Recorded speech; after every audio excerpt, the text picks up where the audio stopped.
এইরকম কারসাজি করে কি আরো আরো হোম কেয়ার তাদের ব্যবসা চালাচ্ছে, বা এই হোম কেয়ার ব্যবসাটা কি মূলত এরকম কারসাজির উপরে কি গড়ে উঠছে?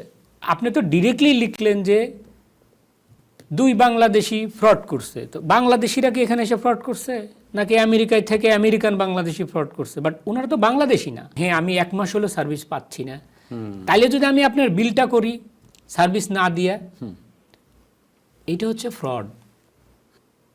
হোম কেয়ারে ফ্রড হচ্ছে। ফ্রড হচ্ছে না কোথায় এটা বলেন? একদম অতি সম্প্রতি একটি অভিযোগ বাংলাদেশি কমিউনিটির ঘাড়ে চাপানো হয়েছে যে নিউ ইয়র্কের কনি আইল্যান্ডে কোনো এক হোম কেয়ার ব্যবসায়ী, একজন নারী একজন পুরুষ, যারা হচ্ছে 60 মিলিয়নের উপরে, সম্ভবত 68 মিলিয়ন, $68 মিলিয়ন তারা কারসাজি করেছে এবং আদালতে দায় স্বীকার করেছে। দোষটি চাপানো হচ্ছে বাংলাদেশি হিসেবে। আসলে ঘটনাটি কি, প্রকৃত ঘটনা কি? আসলে যারা নিউজটা করছে, যিনি আপনি যদি নিউ ইয়র্ক জাস্টিসের যে ওয়েবসাইট আছে ওখানে গেলে কিন্তু ডিটেলটা পাওয়া যায়। আমরা নিউজটাকে আমরা এখন পর্যন্ত কেউ কি পড়েছে? কোনো বাঙালি যারা, আপনারা তো সাংবাদিক, আমরা বলছি আপনারা সাংবাদিক, এবং বাংলাদেশ থেকে আপনারা কিন্তু অনেক বড় টিভি চ্যানেলে সাংবাদিকতা করে এসছেন। সংবাদ প্রচার করার আগে আপনারা কি করেন? পড়াশোনা করেন, দেখেন। আর এখানে যে সংবাদটা প্রচার হয়েছে যে 2 বাংলাদেশি গ্রেপ্তার হোম কেয়ার ফ্রড করে, হোম কেয়ারের ফ্রডে রমরমা বাণিজ্য। ভাই, হোম কেয়ার বাংলাদেশিরা কোথায় ফ্রড করছে? কনি আইল্যান্ডের ওই ভদ্রলোক তো বাঙালি না, উনি পাকিস্তানি। আর একটা জিনিস হচ্ছে যে উনি কিন্তু আমেরিকান। আপনি যখন সিটিজেন হবেন আমেরিকান, তখন তো উনি আমেরিকান। আপনি বলতে পারেন পাকিস্তানি আমেরিকান বা বাংলাদেশি আমেরিকান। আমেরিকাতে আপনি যখন সিটিজেনশিপ নিয়েছেন, আপনি তো ওথ দিচ্ছেন যে আমি যা করব আমেরিকার পক্ষে করব, আমেরিকার বিপক্ষে যেটা করব সেটা আমার না। আপনারা ওথ দেন না, আমরা ওথ দিয়ে এখানে সিটিজেনশিপ নিয়েছি। তাই না? আমি কিন্তু এখন আমেরিকান, বাট বাংলাদেশি আমেরিকান। বাংলাদেশে আমার জন্ম হয়েছে, আমি আমেরিকান নাগরিকত্ব পেয়েছি এখানকার ইয়েতে।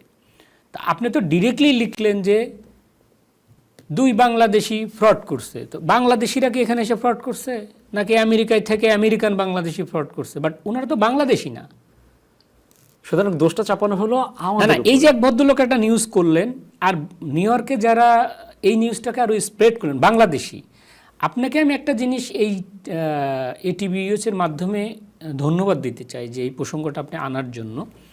কারণ হচ্ছে যে যারা ফ্রড করছে, সে পাকিস্তানি আমেরিকান ফ্রড করছে, আমেরিকান বাট উনি পাকিস্তানি জন্মগ্রহণ। আপনি কি কোনো একটা পাকিস্তানি ফেসবুকের যারা আমেরিকাতে বসবাস করে তারা কি দেখেছেন লিখছে যে পাকিস্তানি 2 পাকিস্তানি ফ্রড করছে? তাহলে আপনি আপনার দেশটাকে বা বাংলাদেশিটাকে কিন্তু আপনি ছোট করে ফেললেন। এখন আপনি বলতে পারেন, ভাই আমি একজন সাংবাদিক, আমার কাজ হচ্ছে সংবাদ প্রকাশ করা, বাংলাদেশি হোক, পাকিস্তানি হোক, সুইজারল্যান্ড হোক। ভাই আপনি তো পড়ালেখা করে নিউজটা করতেন যে 2 আমেরিকান পাকিস্তানি ফ্রড করছে, তাহলে তো বুঝতাম আপনি নিউজটা পড়ছেন। এটা তো 1.5 বছর আগের ঘটনা, সিডিপ্যাপ থাকা অবস্থায় ঘটনা, যে হ্যাপি ফ্যামিলি যেটা লং আইল্যান্ড মানে ব্রুকলিন কনি আইল্যান্ডে, তারা দেখাতো যে আপনি ডে কেয়ার আছে, মেইনলি ডে কেয়ারের ফ্রডটা, ওর সাথে তার একটা নামমাত্র হোম কেয়ার ছিল। তো ডে কেয়ারের ওনারা মেম্বার, আপনি যখন আমাদের ডে কেয়ারটা চলে, আপনি তো দাঁড়ানোর জায়গা পান না। ডে কেয়ারের ভিতর দিয়ে যখন হাঁটেন, তার মানে কি 100 জন মেম্বার সোমবারে থাকলে আপনি সোমবারে 100 জন মেম্বারই পাচ্ছেন, বরং 106 জন মেম্বার পাচ্ছেন। কারণ হচ্ছে আমরা অনেকে মেম্বার না, তারপরেও আমরা তাদেরকে এন্টারটেইন করি থাকে। তো ওদেরকে যখন আসে, ওরা বিল করতো কিন্তু মেম্বার ছিল না ওদের, মানে ওদের কোনো ফিজিক্যালি ডে কেয়ার ছিল না। প্লাস হচ্ছে অ্যাটেন্ডেন্স দিত, হয়তো সে পাকিস্তানি চলে গেছে বা বিদেশে থাকে বা অথরাইজেশন আছে, ওইভাবে তারা বিল করতো। এটাই ফ্রড করছে। কিন্তু আপনি যখন এই টিভিতে একটা নিউজ করবেন যে অমুক ভদ্রলোক বাংলাদেশি ফ্রড করছে, তা আপনি আগে নিউজের ব্যাখ্যাটা দেন যে এই সূত্র থেকে আমরা দেখতে পেলাম যে এই লোক ফ্রড করছে। হ্যাঁ, তাই না? ফ্রড করছে কথাটা কিন্তু আপনিই প্রমাণ করতে, আপনিই তো বলতেছেন যে বাপ্পি আপনি ফ্রড করছেন, তা আপনার কাছে প্রমাণ থাকতে হবে না। এবং আদালতে আমেরিকার নিয়ম হচ্ছে আপনাকে প্রমাণ ছাড়া কোনো কিছু না বলতে। এবং আদালতে যে বিষয়টা উঠেছে, যেটা আদালত নিজেই ওয়েবসাইট ঘাটলে পাওয়া যাচ্ছে, সেখানে এরকম একটা স্পর্শকাতর বিষয় নিয়ে এত বড় ভুল আসলে মানা যায় না। কিন্তু তারপরেও যেহেতু এরকম একটি কারসাজি হয়েছে, তো এইরকম কারসাজি করে কি আরো আরো হোম কেয়ার তাদের ব্যবসা চালাচ্ছে, বা এই হোম কেয়ার ব্যবসাটা কি মূলত এরকম কারসাজির উপরে কি গড়ে উঠছে? হ্যাঁ, এটা একটা সুন্দর কথা বলছেন আপনি, যে হোম কেয়ার ব্যবসাটা এরকম কারসাজির মধ্যে উঠে গেছে। ওকে, আপনার কথার সূত্র ধরে যদি আমি আসি, হোম কেয়ারটা কি আপনি আগে সাংবাদিক হিসেবে সেটা বোঝেন, আমি বুঝাই আপনাকে। অবশ্যই। আপনার হোমে বসে সার্ভিস যেটা আপনি নেন, কি সার্ভিস নেন? যে আপনার ডেইলি লিভিংয়ের থাকে, আপনার বাসা গুছানো থাকে, আপনার বাজার করা থাকতে পারে, আপনার ওষুধ খাওয়ানো থাকতে পারে, আপনার লন্ড্রি করা থাকতে পারে, প্লাস আপনার গায়ে যে লোশন দিয়ে দেওয়া, পায়ে আপনি বয়স হয়ে গেছে, আপনার পায়ে লোশন দিয়ে দেওয়ার কেউ নাই, আপনার একজন এইড আপনার বাসায় গিয়ে এই সেবাটা দিচ্ছে, এই যে হোমে, এই জন্য এটার নাম হচ্ছে হোম কেয়ার। আচ্ছা। এখানে আপনি যদি বাহ্যিক দৃষ্টিতে দেখেন বা ভিতর থেকে দেখেন, এখানে কিন্তু ফ্রডের কোনো অপশান নাই। আপনি এখন প্রশ্ন করেন, ভাই অপশান কেন নাই? হ্যাঁ, অপশন কেন নাই, আচ্ছা। আর অপশন কেনই বা তারা খুঁজে পেল যারা আচ্ছা। $68 মিলিয়ন তারা কারসাজি করলো? ওনারা যে $68 মিলিয়ন ফ্রড করছে তাও কিন্তু না, ওনারা যত বিল করছে গভর্নমেন্ট কাছে পর্যন্ত ওরা পুরোটাই ফ্রড হিসেবে ধরে নিচ্ছে, পুরোটাই ফ্রড হিসেবে ধরে নিচ্ছে টিল নাও। হ্যাঁ হ্যাঁ। এইটা আরেকটা জিনিস হচ্ছে যে আমাদের আশা হোম কেয়ার, মনে করেন আমার 2000 মেম্বার আছে, হোম কেয়ারের কথা বলছি, কিন্তু ফ্রড কিন্তু ডে কেয়ার হয়েছে। এটা কিন্তু মানুষ পড়াশোনা করে নাই। হ্যাঁ, happy Family Social adult day care আপনি গুগল করেন, অবশ্যই দেখেছি। আমি আপনার দেখাই।